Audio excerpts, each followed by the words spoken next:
And I just wanted to say on behalf of our Mayor Garcetti and the Civil, Human Rights, and Equity Department and our entire city family that we are here to announce that we also stand against hate.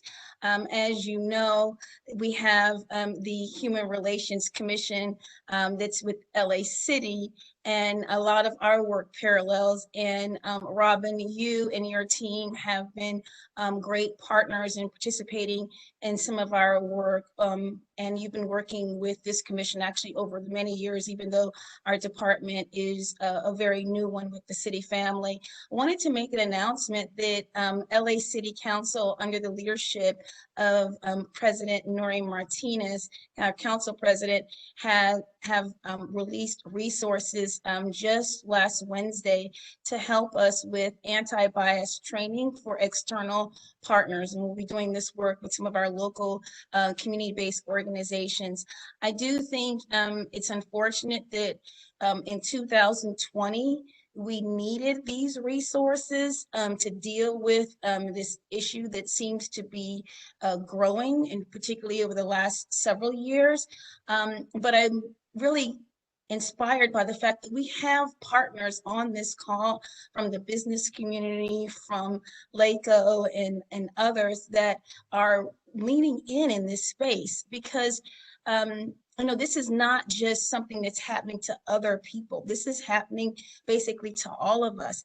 I am the mother of a child in a LACO school, and a middle schooler, no doubt. And I think it is important for us to know that our kids are seeing and learning more about hate, and not always in a positive way, because of the sentiment that is happening. And some of it has originated from the White House. But I think it is really important for us to know that regardless of which groups may be spewing hate, it is something that we are going to have to deal with for a long time, because we have young people that have been exposed to this uptick in hate and discriminatory practices.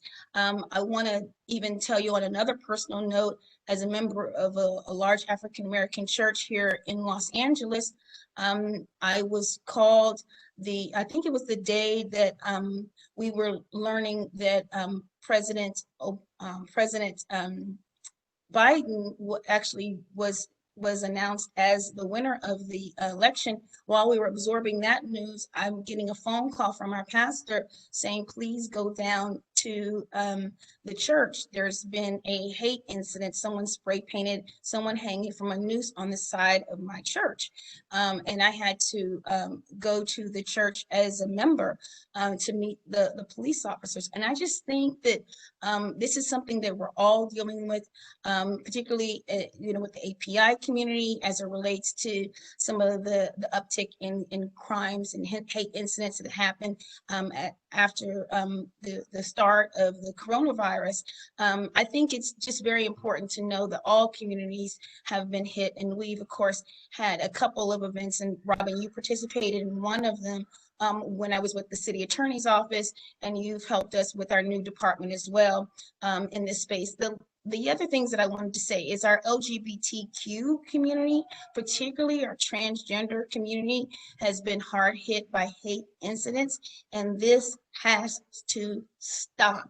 We've had a number of events in this space. I know our department has participated in a few events in this space to support our Transgender Advisory Council that's also a part of our department. And we have all communities that are touched by the Latino, African American, our Jewish community, our Muslim community, etc. I think it's really important to know that we've learned that love is love, but hate is hate. And so regardless of which group they're coming against, and on one day, we all need to stand up against hate, because hate anywhere is hate everywhere. And we are not going to tolerate hate in Los Angeles. And therefore, I'm pleased to stand against hate with this united partnership. And I really look forward to the work that we're going to do this week and the work we'll continue to do. So thank you so much for having us.